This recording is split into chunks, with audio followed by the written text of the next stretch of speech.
A simple DNA test ripped away my name, my story, and the man I used to call my father, but the worst part was finding out who had signed that lie. My name is Rebecca Hughes. I'm 24 years old.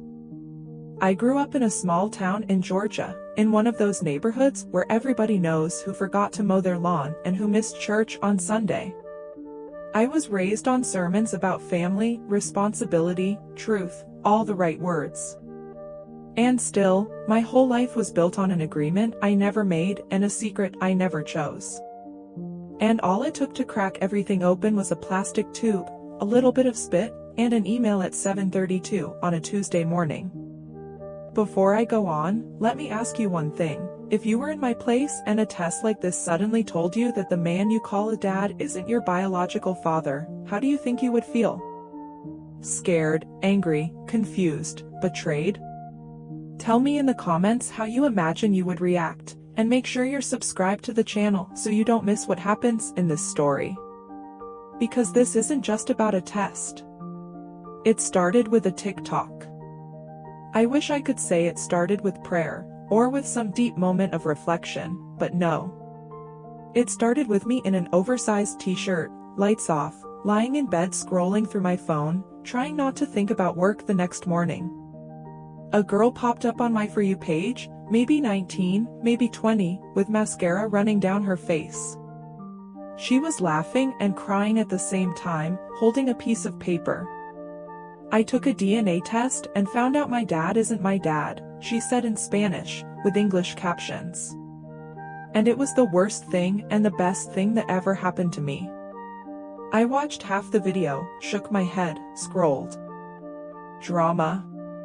Internet content. People love chaos when it's not theirs.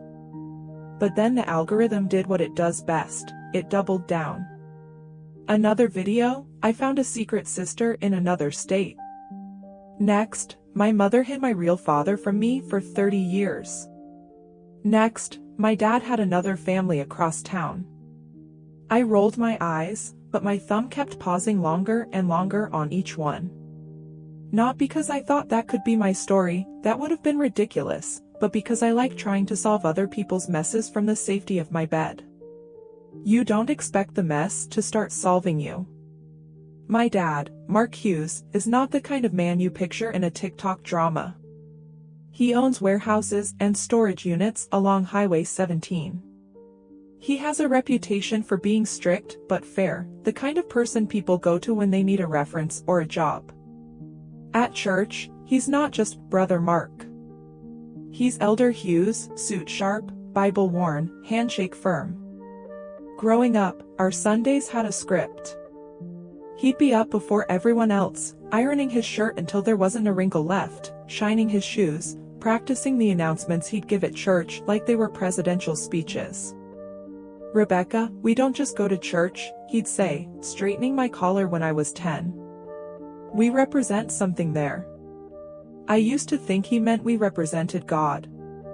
Later, I wondered if we just represented him. My mom, Laura, was softer around the edges. She kept the house running, schedules, meals, laundry, a Bible open on the kitchen table most mornings. She wasn't loud, but she was steady. The one who remembered my field trip forms, the one who sat on the edge of my bed when I had bad dreams and hummed old hymns until I fell asleep again. On paper, we were the picture. One father. One mother. One daughter. Church. Town. Stability. If you'd shown me one of those TikTok videos and asked, which family is hiding something? I would never have pointed at ours. That Sunday night, after the DNA test ad showed up in the middle of my scrolling, I opened a new tab on my laptop. The ad said, "Discover your origins. Discover who you really are." A little cheesy, but I clicked. The website was clean, modern. Order your kit. Learn your ancestry. Find lost relatives. I thought about my freshman year genealogy project, when I had to stand in front of the class and present a family tree that was mostly guesswork past my grandparents. I thought about how I always checked mixed on those forms but never really knew the percentages. I thought about how my dad always insisted we were good old-fashioned Americans and never liked talking about what came before. It wasn't that deep in my mind. It was curiosity. That's what I told myself. I put in my information, name, address. When I reached parents' names, my fingers didn't hesitate. Mark Hughes. Laura Hughes. There was a small thrill in hitting confirm order. Like I just started a private little adventure no one could control but me. A few days later, my mom was at the computer in the kitchen, glasses at the tip of her nose, going through bills. I heard her mouse click, then stop. "Rebecca," she called. "What is this email about a test?" I walked in, chewing a piece of toast. "Oh, that. A DNA test," I said. "I ordered a kit." Her eyes narrowed. "A DNA test for what?" she asked. "To see where I'm from," I answered like it was obvious. "Not everything has a hidden meaning, Mom.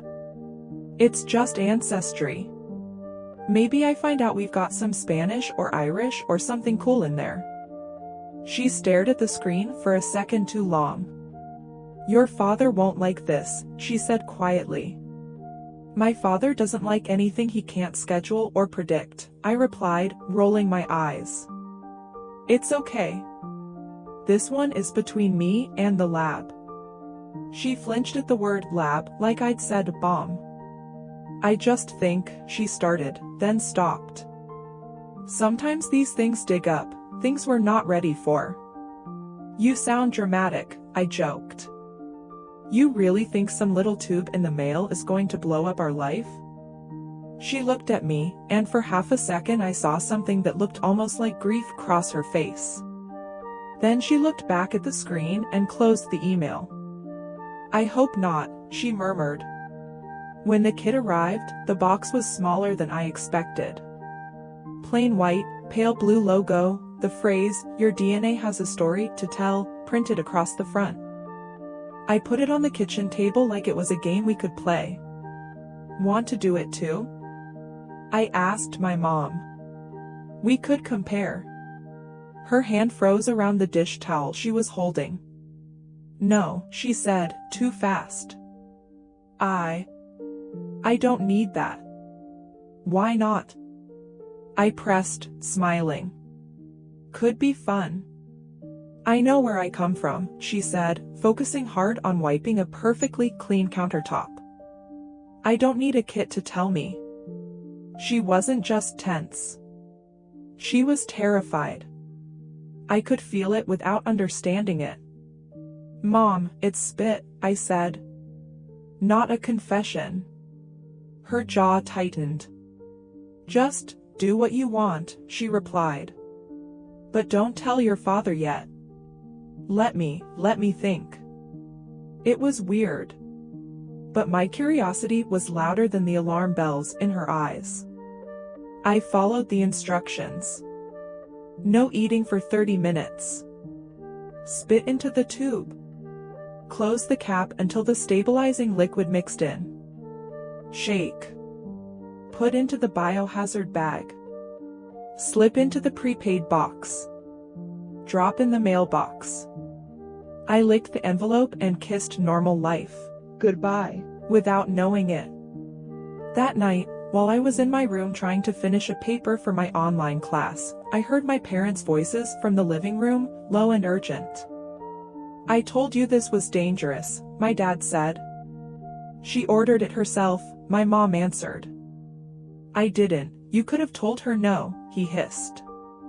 "She's 24, Mark," my mom snapped, surprising me. "I don't control everything she does." "Apparently neither do I anymore," he muttered. The television was on, volume too loud, the way people do when they're trying to hide what really matters. I sat on my bed, textbook open, not reading a single word. I listened to the hum of their argument, catching phrases like, "It's been decades," and "The past is the past," and what if I didn't catch the rest? Days went by. Work at the community college library looked the same, students asking where the printers were, old ladies returning cookbooks, the smell of paper and dust, and too strong coffee in my travel mug.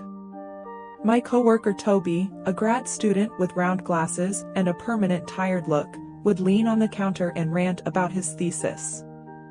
"You ever feel like your whole life is one big deadline?" he asked me one slow afternoon.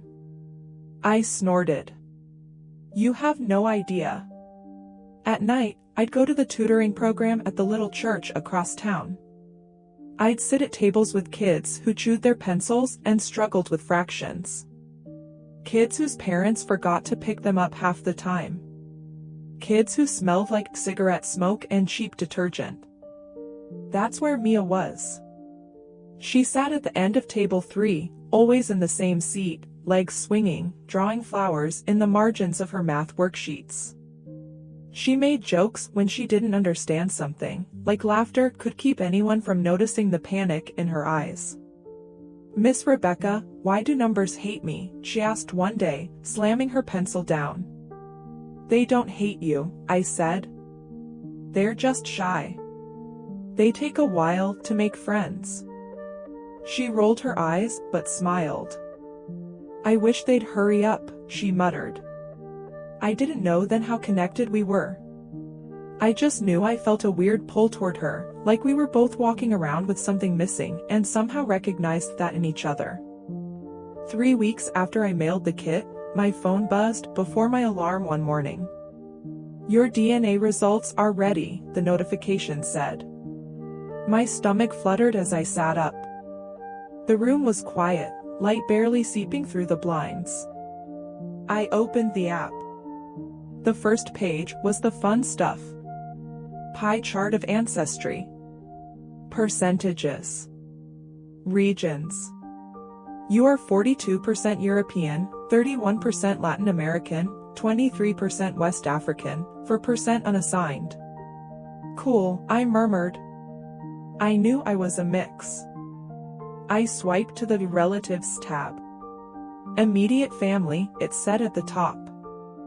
First line, parent, Laura Santos, parent match confirmed. Okay. Second line, nothing.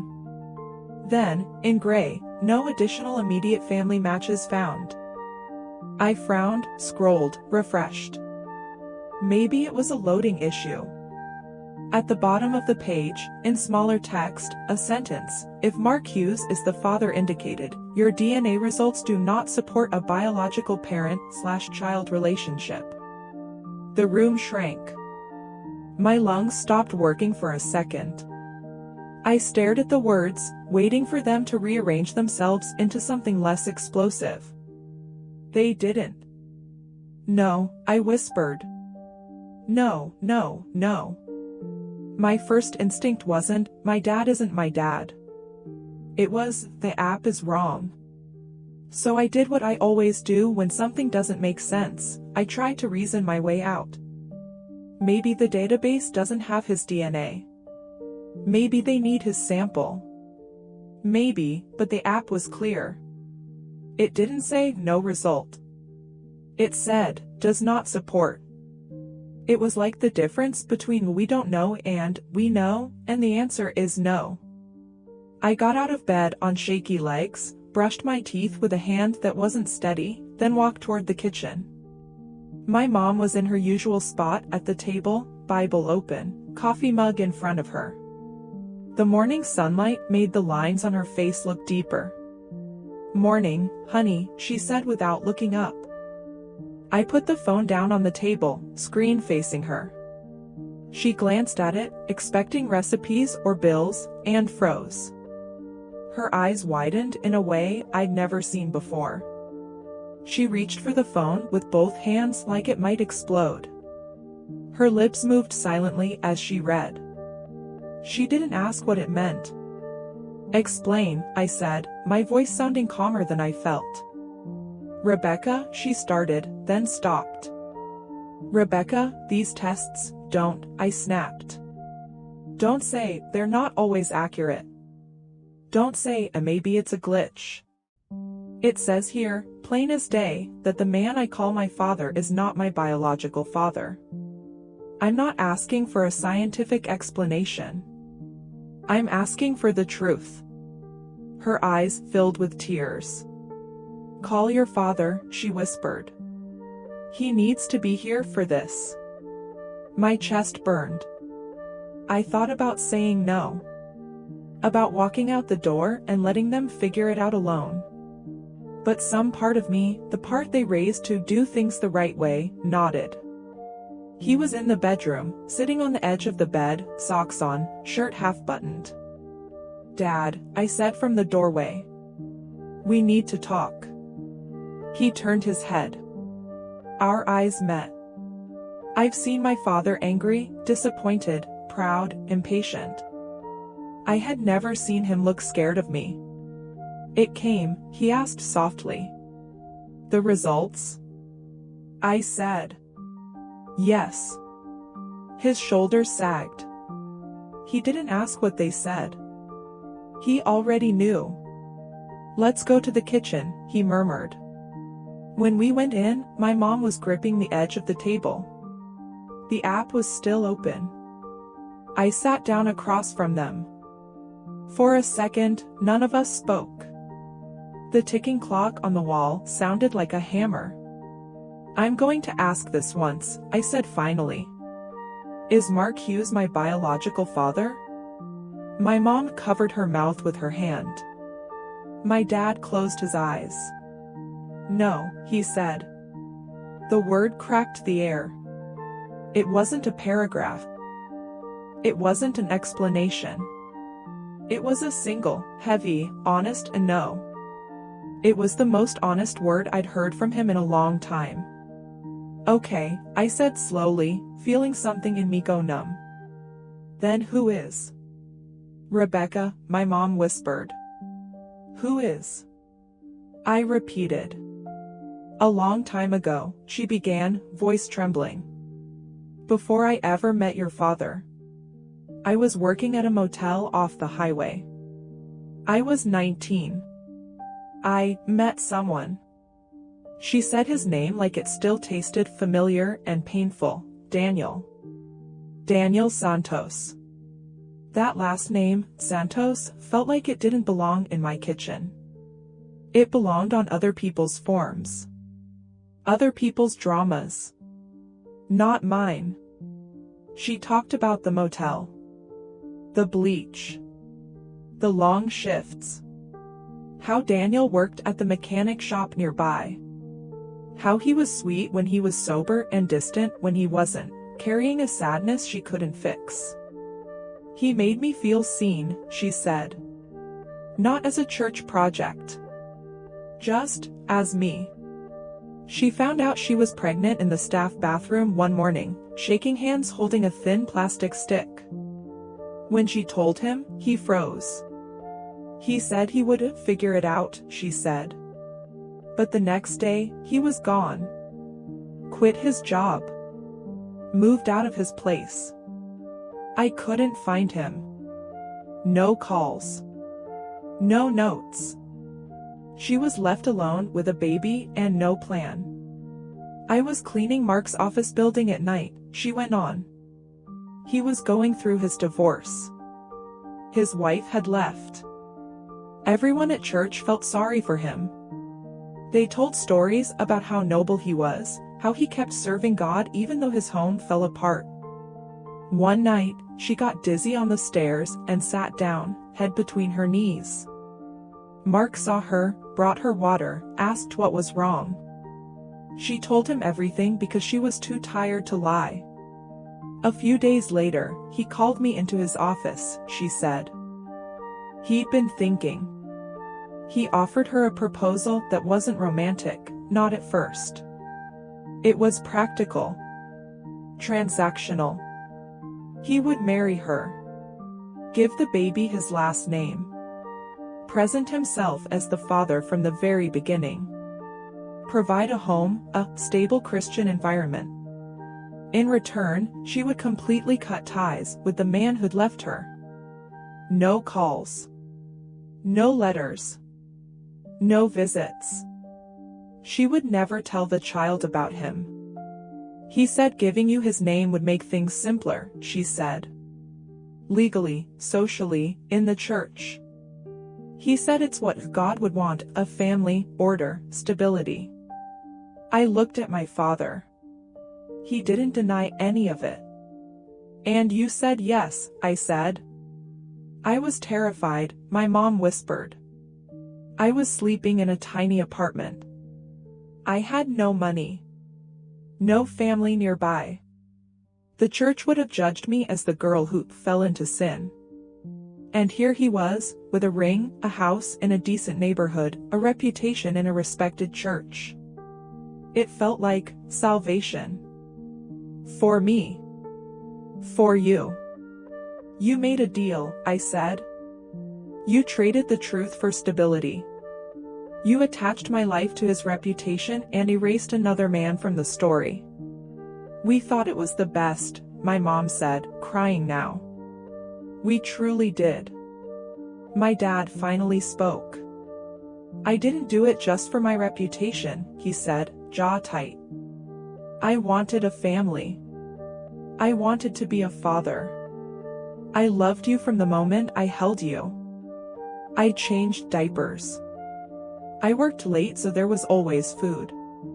I sat beside your hospital bed when you had that fever. I took you to school. You did all of that, I interrupted. And I'm grateful. That's real. That matters. But so does this. You signed a piece of paper saying you were my biological father when you knew that wasn't true. You stood in front of a church and presented us as something we weren't. You built your entire identity around being the man who rescued us. My voice broke. And you never planned to tell me, I added. If it weren't for a cheap test kit and some spit, you would have carried this to your grave. He flinched like I'd hit him. My mom got up without a word, disappeared into the bedroom, and came back with a shoebox. She set it on the table and opened it. Inside were old photographs, ticket stubs, a dried flower pressed in a small Bible. From the bottom, she pulled out a crinkled plastic hospital bag. Inside, a tiny white bracelet. She handed it to me with shaking fingers. It was yellowed with age. The ink was faded, but I could still read it. Baby girl Santos, April 3rd. It was like seeing my name and not seeing it at the same time. Not the last name I grew up saying. Not the one on my diploma or my driver's license. This is what they wrote on you in the hospital before we signed anything, my mom said. They used my last name. Santos. I hid it. I told myself I was keeping it as a reminder to pray. But really, I kept it because I couldn't quite bring myself to erase it completely. The bracelet was so small that it looked like it had belonged to a doll. It barely reached halfway around my wrist when I tried it on. Why didn't you throw it away? I asked, looking up at her. Because even when I was lying, I knew the truth would come one day, she said. I didn't want to leave you with nothing to hold on to if you ever went looking. She dug further into the box and pulled out an envelope that had never been sealed. Inside was a letter in younger handwriting. Daniel, it said, you probably don't want to read this. Our daughter was born. She's a girl. They put your last name on her for now. But things changed. A man from my church, Mark, asked me to marry him. He said he'll raise her as his own and give her his name. I said yes. I know it sounds like betrayal, but I'm scared and alone. You left. I don't know if I'm saving her life or ruining it. I will carry this in my heart forever. Did you ever send this? I asked. No, she said. Mark saw my first draft. He tore it up. He said if I reached out, he'd walk away. No marriage. No name on the birth certificate. Nothing. So I rewrote it and kept it in the box. So all three of you made choices, I said, staring at the bracelet. He ran. You accepted a deal. Dad signed a lie. And I lived under it. If this part of the story, deals made at tables you weren't invited to, secrets that shaped your life without your consent, feels familiar to you in any way, let me know in the comments if that makes sense. Sometimes just naming that connection is the first step toward healing. And if you're not subscribed yet, now is a good time, because this story is just getting started. That night, I lay in bed with the bracelet on the pillow next to me, looking at Santos in the dim light from the street. I opened the DNA app again, not sure what I was hoping to see. I scrolled past my mom's name, past the little tree of distant cousins, until I reached the close relatives section. One name was highlighted, Mia Santos, possible close family match. 25% shared DNA. Possible half-sibling, niece, aunt, or grandchild. I stared at it. Mia. My brain reached into my week and pulled out a little girl swinging her legs at a table in the church basement, drawing hearts around the number 8. Mia Elena Santos? I'd called on her 100 times without thinking. Now the name looked different. It's one thing to find out there's a man out there who shares your blood. It's another to find out there might be a child, a living, breathing kid, whose story is tangled with yours in ways you never imagined. I didn't sleep much. The next day at the library, I must have scanned the same stack of books 3 times. You okay? Toby asked, leaning on the circulation desk. You look like you saw a ghost and then had to help it find a reference book. Something like that, I muttered. You want to talk about it? He asked. Or do you want me to pretend everything's normal and complain about my thesis? Complain, I said. Please. He did.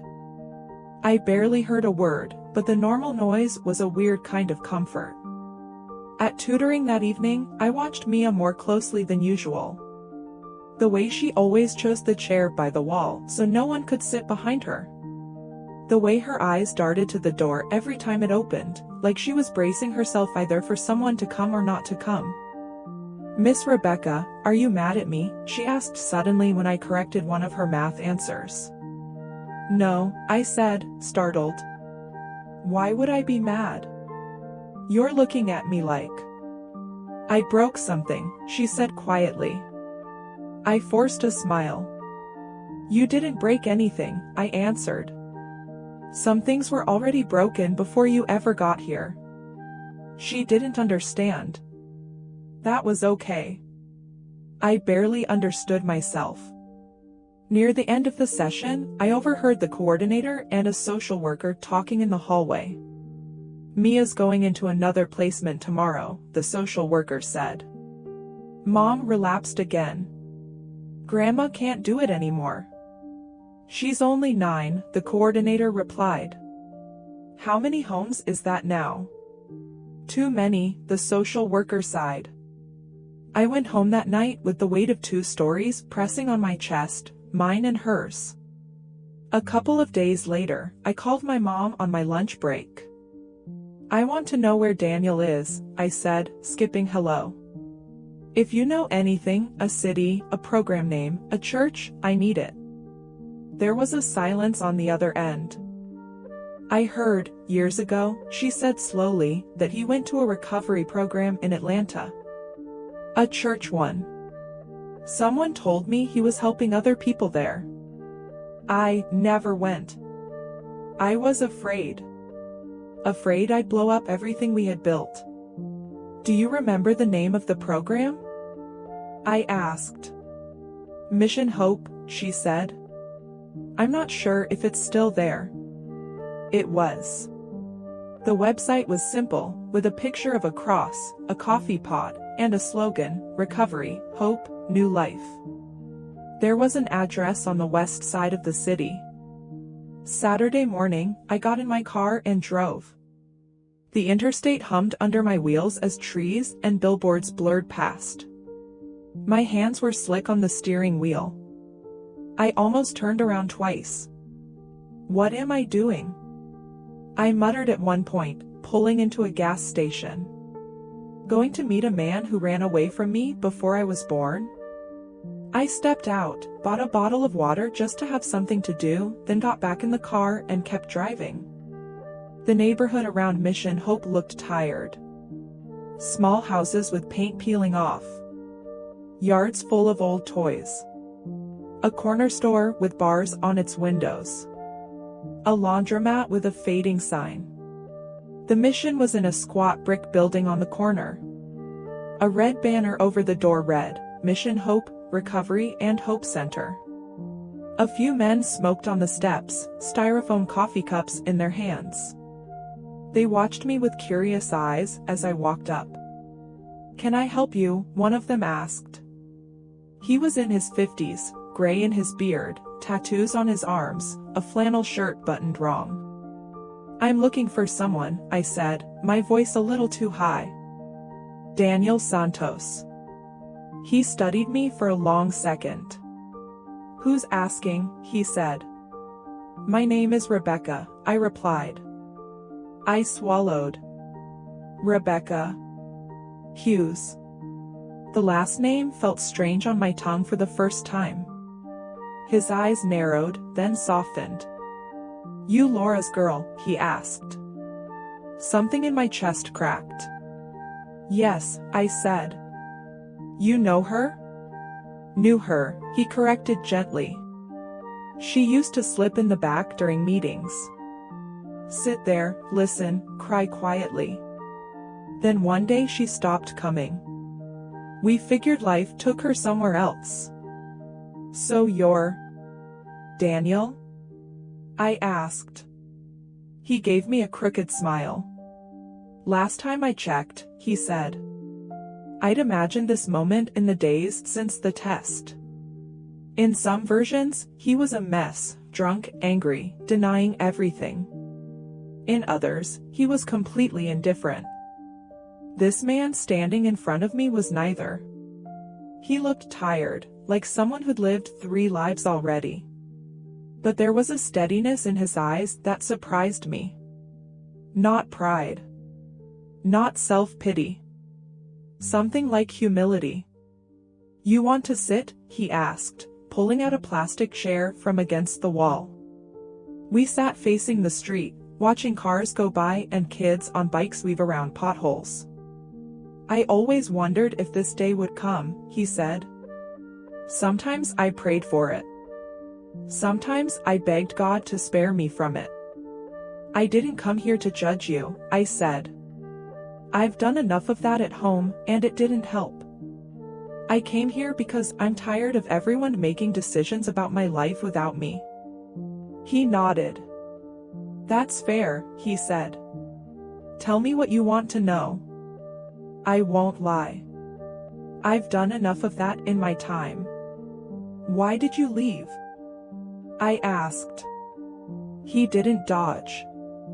"Because I was a coward," he said simply. "Because I was drunk more than I was sober. Because I thought running away from the problem would be easier than changing. Because I told myself you'd be better off without me, but the truth is, I just didn't want to grow up."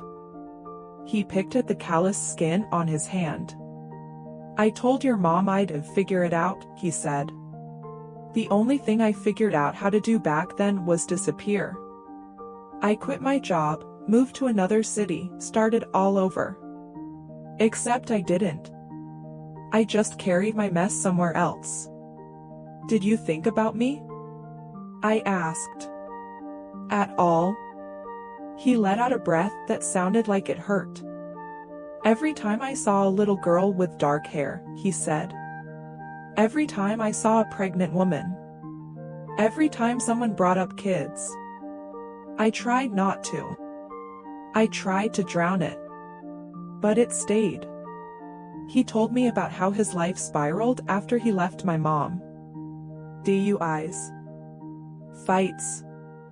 Nights in jail. Hospitals. How he eventually hit rock bottom in a way he never thought he would. I woke up in a cell, he said, and realized no one was coming for me. Not because people were cruel. Because I'd burned every bridge. I'd been blaming everyone but myself. That day, I ran out of people to blame. Someone from a church invited him to Mission Hope. He came the first night just for the free meal. He kept coming because, for the first time, people looked him in the eye like he wasn't garbage. Years later, he said, a woman from Laura's church came here. She recognized me. Said she'd heard I used to know Laura. I told her yes. She told me Laura had had the baby. A girl. That she had been raised by a man named Mark. That they were doing well. He swallowed hard. It was like someone punched me and hugged me at the same time, he said. I realized I'd missed everything. Your first cry. Your first steps. Your first day of school. All of it. I thought about showing up. Knocking on your door. But every time I'd picture it, I'd see your face flinch. So I didn't. I prayed instead, which I know sounds cheap. But it's all I had. You prayed what? I asked. That if God ever wanted you to know the truth, he said, he'd bring you where I was. Because if I went into your world on my own terms, I'd probably mess it up again. I thought of my late-night TikTok scrolling and the advertisement for the DNA kit. Looks like he has a sense of humor, I said. Daniel laughed softly. Yeah, he said. He does. We sat in silence for a while. Cars passed. A siren wailed in the distance. A dog barked on the next block. Do you have other kids? I asked. No, he said. You're the only one biologically. But I have a niece. Mia. My sister's girl. Her mom's been in and out of addiction. Mia's been bounced around from house to house. Foster care. Grandma. Back to her mom. Back to the system. She's 9 now. My skin prickled. She comes to my tutoring program, I said. At a church across town. Mia Elena Santos. He smiled, sad and proud at once. She told me about a Miss Rebecca who helps her with math, he said. Said you make the numbers feel less mean. I swallowed. The app says we share DNA, I told him. A lot of it. That means she's not just your niece. She's my family too. He nodded.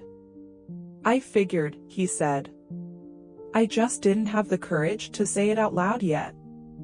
Inside the building, someone was setting up chairs. Through the open door, I heard a worship song playing softly, off-key and honest. Do you want to come to the meeting? Daniel asked. You don't have to talk. You can just sit. I thought of my own church. The polished sermons. The careful smiles. The way people whispered about others' sins behind their backs. Then I thought of this place, where people seem to wear their brokenness like name tags. I'll stay, I said. We sat near the back. People took turns sharing. One man talked about holding his daughter's hand through a detox. A woman described the day she left her abusive partner. Another man confessed he had stolen from his mother to buy drugs, and how she hugged him anyway when he finally came clean. When it was Daniel's turn, he glanced at me, then stood. My name is Daniel, he said. And I spent most of my life running from every responsibility given to me. A few people murmured in agreement.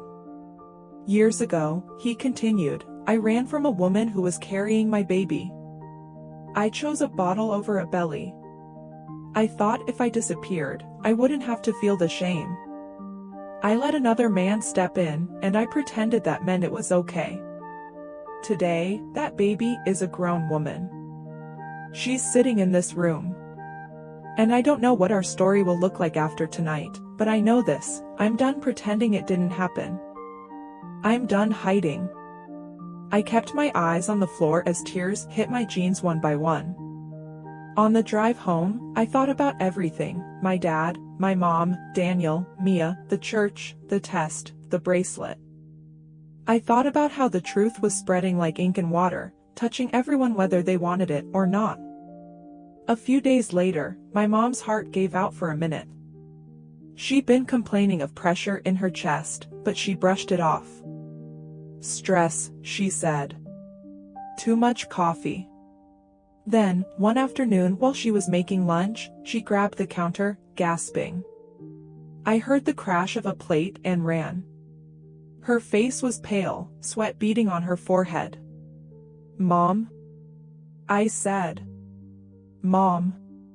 The next minutes were a blur of 911 calls, sirens, paramedics in our kitchen. They strapped her to a gurney and loaded her into the ambulance. The sound of the doors slamming felt like something closing and something opening at the same time. At the hospital, they said words like angina, and blocked artery, and we're glad you came when you did. They admitted her for monitoring. Room 212. I sat by her bed, listening to the beep beep beep of the heart monitor, watching her chest rise and fall. The woman who had carried me in her body and a secret in her soul for almost a quarter of a century was wired to machines that would tell us if she stayed or left. It hit me hard: we were running out of time to keep pretending. I stepped into the hallway, took out my phone, and opened my messages. To my dad, I wrote, Mom is in the hospital. Room 212. There are things you need to face. Come. To Daniel, my mom is in the hospital. Room 212. You're part of this story. If you want to do the right thing, come. My dad replied in under 5 minutes, on my way.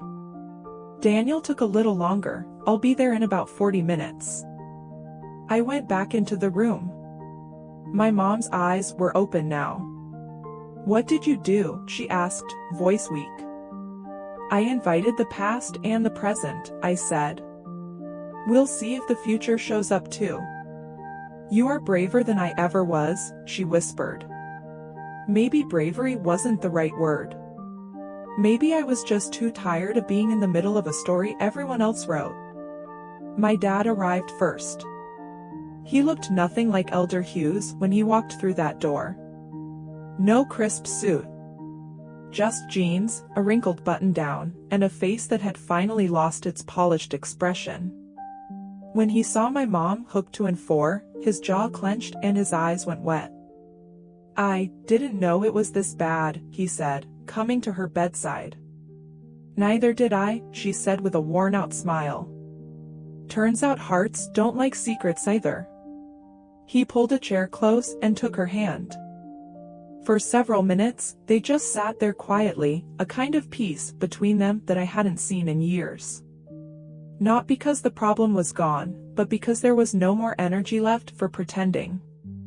There was a knock at the door. Daniel stepped in, hat in his hands. He changed into a clean shirt. His eyes flicked from my mom to my dad to me. Is this a bad time? He asked. My dad stood. It's always a bad time for you, he snapped automatically. Mark, my mom said softly. Please. Daniel took a tentative step forward. I'm not here to take anything, he said. Not your place, not your name. I'm here because I should have been here a long time ago, and I wasn't.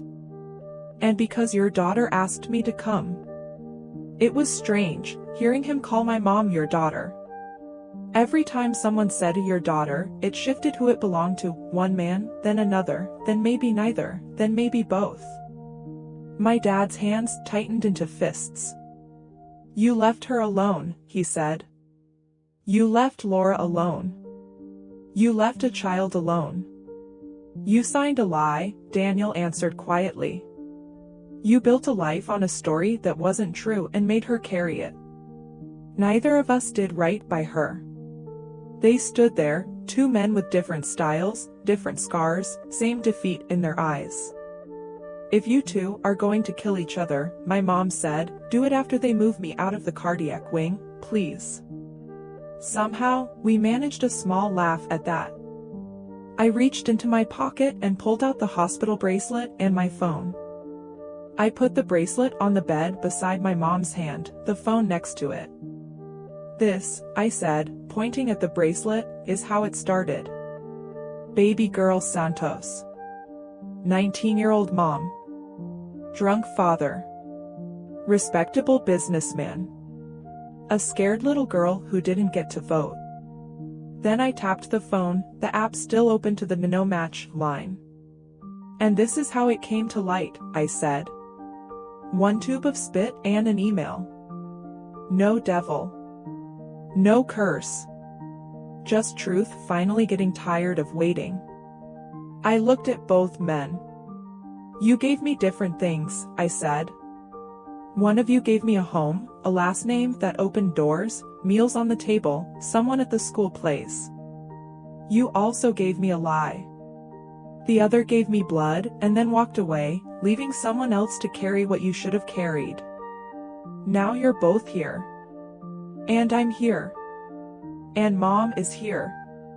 And I'm done pretending this is anything less than all of our fault.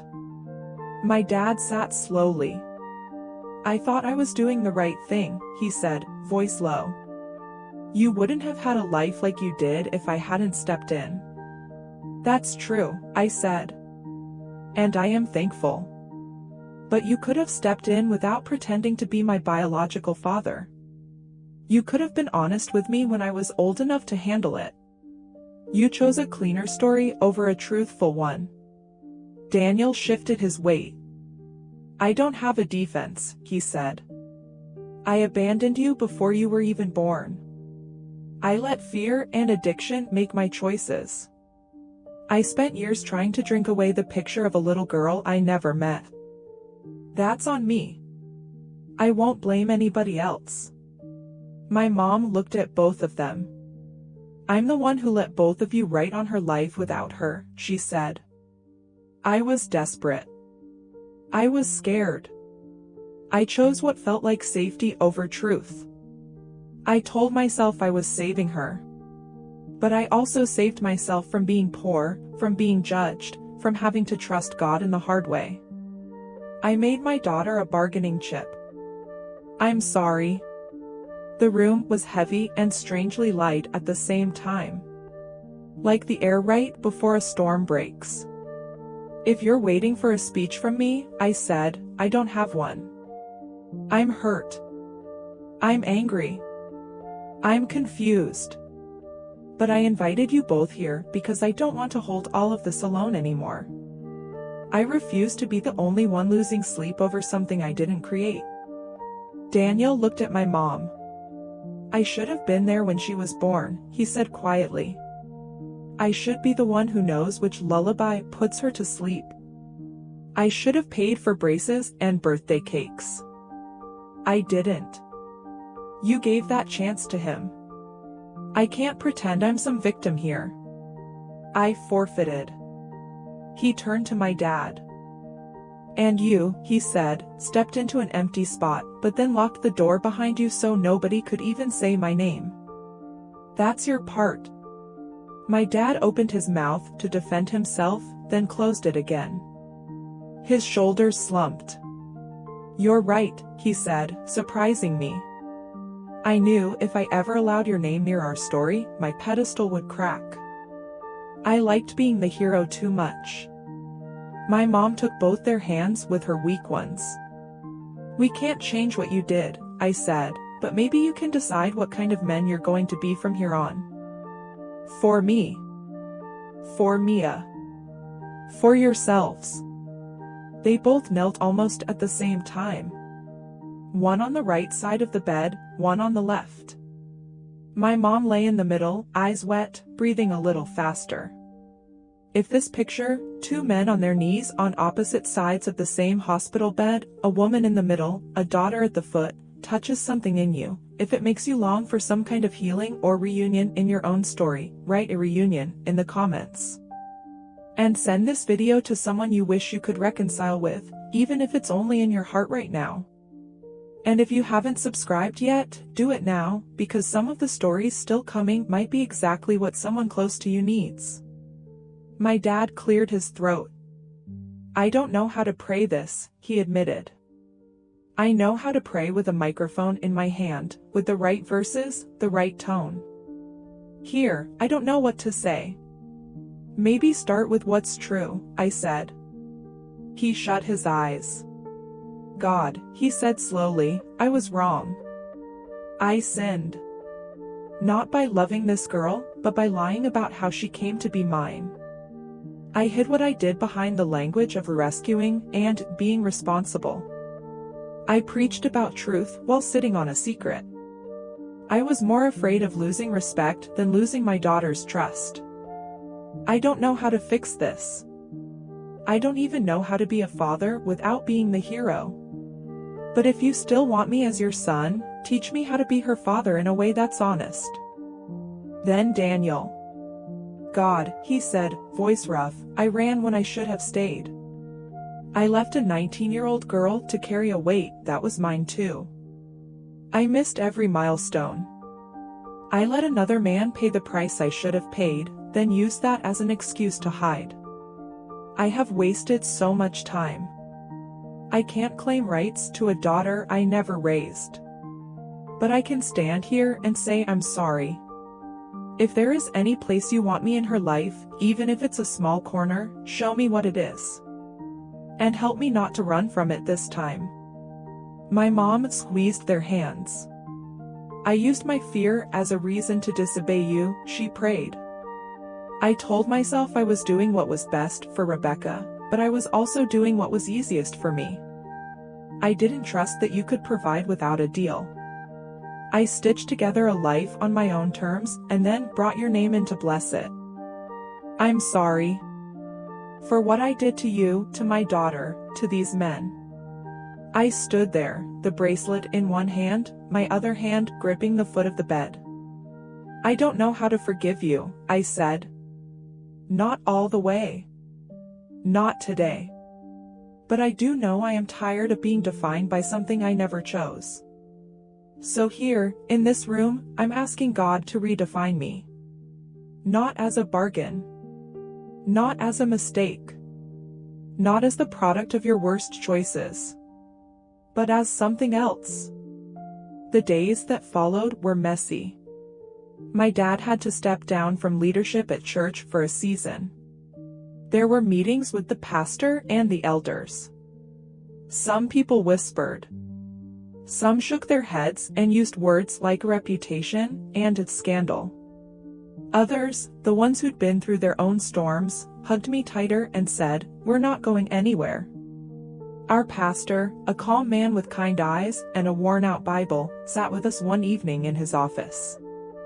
Mark, he said, looking my dad in the eyes, what you did all those years ago was sin. Not loving Rebecca. Not marrying Laura. Those were good. The sin was the secrecy. The lie you let sit there while you stood here as a leader. Grace doesn't mean pretending it didn't happen. It means we tell the truth and trust God to meet us there. My dad nodded, tears in his eyes. I thought I had to protect God's reputation, he admitted. God's not fragile, the pastor replied gently. He doesn't need you to lie for him. At home, things felt strange. There were awkward silences at dinner, then long conversations that lasted into the night. Sometimes my dad would start to say, when you were little, and then stop, unsure if he still had the right to tell that story. I had to remind him that being my father in practice counted for something. You don't get erased, I told him one night. You just have to step off the pedestal and stand on the floor with the rest of us." He chuckled through his tears. "I don't know how to do that," he said. "Good," I answered. "Maybe that's where it starts." Daniel came over for dinner the first time 2 weeks after the hospital. The tension in the living room was thick enough to slice. My dad stood when Daniel walked in, jaw tight. "Thank you for coming," my mom said, moving slowly from the kitchen with a tray. Daniel held a pie. "I didn't know what to bring," he said. "So I brought sugar." We sat around the table. For the first few minutes, no one knew what to say. Then Mia, who had come with Daniel, solved that problem by knocking her cup over and spilling juice all over the table. "Oh no," she gasped. "It's okay," I said, jumping up for paper towels. "First family mess," Daniel joked weakly. My dad actually smiled. "Not the first," he said. "Just the first we're all acknowledging at once." We cleaned up the spill together. It was a small thing, but I felt something shift. From your house, and in my house, to your house, at least for that night. Over the next few months, a new rhythm grew. It was uneven, like someone learning to walk after an injury, but it was there. My dad and Daniel started meeting for coffee once a week. At first, they just sat in silence, staring at the table. Eventually, they began talking about work, about football, about cars, about Bible verses. Every once in a while, they'd venture into deeper waters. "I don't know how to share the title," my dad admitted one day in the kitchen when we were alone. "When people ask, 'Is she your daughter?' I want to say yes, without having to explain." "You can still say yes," I said. "You just don't have to say only." He nodded, thoughtful. Mia settled into Daniel's house after a long, exhausting legal process.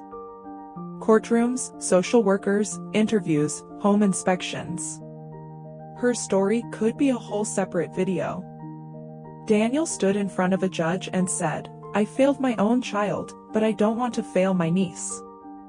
I have been clean for years. I have a community who can vouch for me. I am ready to stay." I spoke too, explaining that I'd seen him show up for recovery meetings week after week, that I'd seen the way he cared for Mia when she came to tutoring and how he always came back, even when the system made things hard.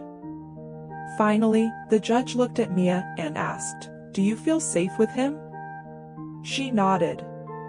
"He buys me real cereal, not just the bags," she said. "And he listens when I talk."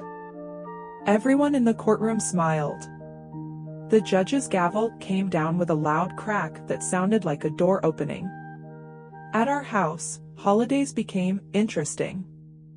Thanksgiving that year looked like this: my mom at the stove, my dad basting a turkey, Daniel chopping vegetables, Mia setting the table, me trying to keep everyone from bumping into each other. At one point, Mia looked around and said, "So, what am I supposed to call everybody now?" "Well," I said, "you can call me whatever you want. Some people call me Becca." "I want to call you almost sister," she said. I laughed. "That works," I replied. She pointed at my dad. "And him?" she asked. My dad looked surprised. Mark is fine," he said. "If you want." "Can I call you Grandpa?" she asked matter-of-factly. He froze. If you want to," he answered, voice catching. "I'd be honored." She grinned. "Okay," she said. "You're Grandpa. And you," she pointed at Daniel, our Uncle Danny. Daniel chuckled. "I can live with that," he said. Later that night, after everyone had gone home and the house was quiet, I sat on my bed with the bracelet in my hand and my Bible open. My eyes fell on a verse I'd heard 100 times: "I will restore to you the years that the locust has eaten." I used to think restore meant put back exactly how it was supposed to be. I thought it meant God would somehow give me a clean story, no cracks, no missing pieces. But restoration, I was learning, sometimes looked like this: a messy table with people who once avoided each other now passing dishes and saying, please, and thank you. A girl who bounced through homes finally hanging posters on her wall because she believed they might stay. Two men leaning on a fence, talking about how to strengthen it instead of arguing over who owns the yard. One evening, at Mission Hope, the leader asked if I would share my story with the group. I walked up to the front, heart pounding. My name is Rebecca, I said, and I grew up in a house that looked perfect from the outside. I explained, in simple terms, what had happened: the DNA test, the hospital bracelet, the deal my parents made, the man who ran, the man who stayed, the little girl who turned out to be my blood. A simple DNA test ripped away my name, my story, and the man I used to call my father, I said. It felt like someone had taken a knife to my identity. But the worst part wasn't the test. The worst part was realizing that the lie was signed by the two people I trusted the most. There were nods, some tears. People knew what it was to be betrayed by those you rely on. But here's what I didn't expect, I continued. That the same truth that hurt so much could also be the truth that set some things right. That test forced secrets into the open. It brought my father and my biological father into the same room. It led to prayers I never heard my dad say before. It opened a door for Mia to have a stable home. And it gave me the chance to stop pretending I was something I wasn't. I paused, looking around at the faces. Some of you have papers that don't tell the whole story, I said. Birth certificates with missing names, court records with half-truths, files with more black ink than words. Some of you never knew your parents. Some of you walked away from your kids. Some of you feel like you were traded, left, or lied about. Maybe you've never taken a DNA test, but you carry results that never made it into a file. The result that says unwanted. The one that says rejected. The one that says never chosen first. Maybe, like me, you feel like a deal was made over your life at a table where you were not invited to sit. People can treat you like your worth is negotiable. They can weigh you against their comfort, their reputation, their fear. They can walk away from you when they should have stayed. They can stay but build that staying on a lie. But there is someone who doesn't negotiate children. God doesn't trade you away to protect his own image. He doesn't walk out because you're inconvenient. He doesn't need you to make him look good. He already took all the shame and blame on himself once, on a cross nobody forced him onto. He is the only father who never lies on the certificate. The only one who doesn't run when we're a mess. The only one who can take a hospital room, a courtroom, a DNA report, a recovery meeting, and a kitchen table and use all of them as stages for the same miracle, reunion. Sometimes that reunion is dramatic, people hugging and crying and saying sorry in the same breath. Sometimes it's quieter, a text message sent after years of silence, a chair pulled out at the table, a picture taken with someone you once promised yourself you'd never speak to again. And sometimes, the first reunion isn't with another person at all. Sometimes the first reunion is between you and the truth about who you really are. Not a deal. Not a mistake. Not an accident. Not a leftover. A son. A daughter. If this story speaks to your own, write one word in the comments, son or daughter. That's your way of saying, even if your earthly paperwork is a mess, my identity isn't up for negotiation. And if you want to keep walking through stories like this, stories that touch deep hurt but also point to reunions nobody thought were possible, make sure you're subscribed to the channel and turn on the notifications. Finally, think of one person in your life who needs to remember that they were never for sale, never just an option, never just a name that could be swapped out on a form. Share this video with them. Because, in the end, this isn't just a story about a DNA test that tore a family apart. It's about a God who uses emails, hospital bracelets, recovery meetings, awkward dinners, social workers, and even court hearings to do what he loves most: bring people back together. Back to each other. And back to him.